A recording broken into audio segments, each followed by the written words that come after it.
Embrace your nature, the art of delegation. The other day I was walking behind the building that we're in, and walked right through a spider's web, and I said, why would a spider build this thing right here? And it strikes you that spiders build spider webs, right? They do the thing that is natural for them to do. A leopard has spots, many, many other sayings. And I thought about it that we all have natures of some sorts, some slight deviations than others, and we're all a bit unique, but it's really understanding that and embracing it that's going to ultimately allow you to, as a continuation of last video, build a team and delegate tasks accordingly. So I'm Arthur Petropoulos, managing partner here at Hillview Partners. We're a middle market, lower middle market, capital and M&A advisory firm, helping companies generating $1 million to $10 million a year in pre-tax earnings or EBITDA to sell their companies or to find capital. And so continuing that thought, we've said as you're growing a company, as you're growing a business, those that we've seen be most successful are not people that subdue their nature, subdue their areas of specialization to become adequate at others. Now again, as we've said in the last video, in order to have a successful business, you have to be a 7 out of 8 in every category. But to subdue where you're at 15 out of 10, just to try to get all of those 7s to 8s or 8s to 9s, we don't find to be a terribly productive activity. It's really embrace what you're good at and figure out how to delegate and allocate and bring in the team and bring in the specialists that can help supplement and complement all of the other parts. And so today we wanted to kind of walk through 4 avatars, or kind of 4 people that if you are this person, embrace it and then figure out how to delegate some of the other activities. So the first of these is going to be the salesperson. Right? A mentor of mine said, all business starts with a sale. And so it is perhaps the ultimate skill set, or at least the ultimate necessity of running a business, is sales.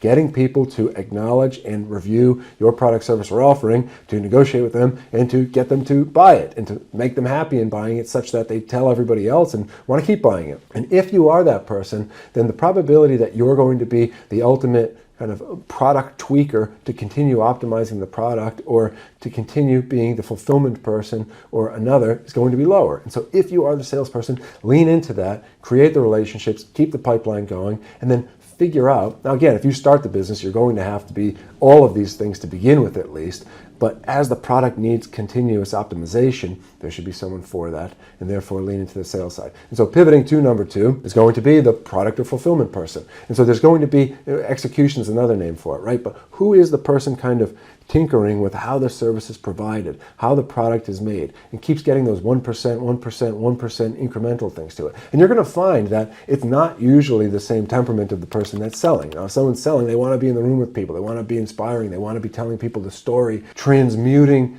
the conviction of what it is that you're doing, the mission of the company, whereas the product person is going to be far more of a tinkerer, right? Someone who says, and I don't mean that in the pejorative British sense, but someone who's always tweaking something, always trying to find out how to make something just a little bit better, looking for all of the granular pain points along the delivery process and saying, here's how we mitigate, here's how we mitigate, here's how we mitigate. And it might be someone who doesn't want to be on the phone, doesn't want to be on Zoom meetings, but just wants to be perfecting that. And what we find is that, particularly with a lot of earlier stage companies, you really have certain companies that are tremendous inventors and certain companies that are tremendous marketers, and really the ones that are most successful have some combination of both. However, it does not tend to often be the same person. And so number 3, we call it the team builder. And so you have the product, service, or offering, you have the nets that are being thrown out to try to capture addressable market, but how do you build up the actual team that supports all of that? And that is a skill set in itself. If you're trying to acquire business, you can think of acquiring team members very much the same way. You have to have a compelling offer, and in this world where talent can be scarce in certain things,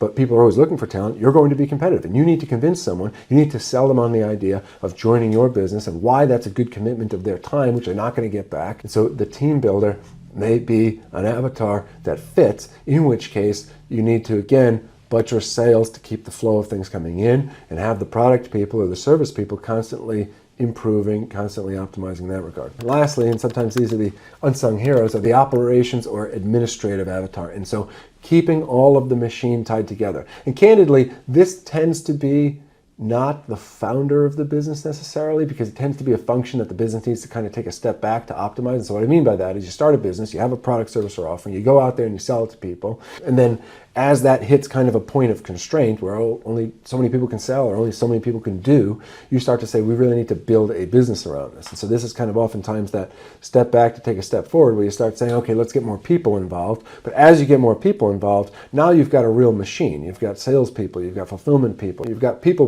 whatever it is, right? And then how does this all get tied together? What's kind of the gristle that keeps this interconnected? And that's usually the operations person. And that's going to be the person who can kind of look at the business as a machine, see the cogs, pull these levers, and say, how does this tie together? How do we optimize this? And how do we build a foundation that would support a taller building? And so again, if you said kind of sequentially how these things come into place, usually you're going to have sales and product as one, and product can be product, service, or offering as well. But that's usually going to be the first two things. That's kind of the founding of the business. As it continues to or desires to begin to scale, you're going to see the people component of it. And then lastly, you'll see the operational component of it. And so by having an understanding of these kind of four spheres, if you will, sales, process, people, and operations, you're really going to see the way a business functions. And you're going to, as we said, kind of, I think it was the old Sam Zell quote, lean into your animal spirit, right? Lean into the part of the business that is your sphere of expertise. Because typically, whoever starts a business, whoever runs a business, is going to have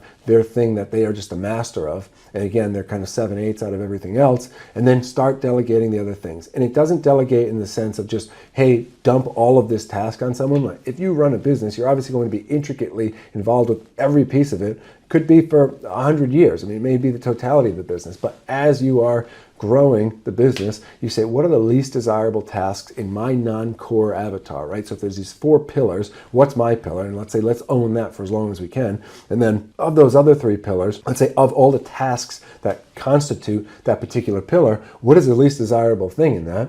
And then delegate that. And then you kind of work upward. It buys back bandwidth. You reallocate that to the thing you're the master of, or to just growing the business more broadly. And that's what ultimately grows a team. That's what ultimately grows a business. And so to finish off kind of the theme of this week of building teams and building businesses, these are the ideas relative to your area of specialization, leaning into that, leaning into your nature. You are the spider that makes spider webs. Just figure out what the web is and where you want to put it, and then grow the business from there. And so that's the thought for today. Hope the week continues to go well. Keep pushing forward. God bless. See you next time.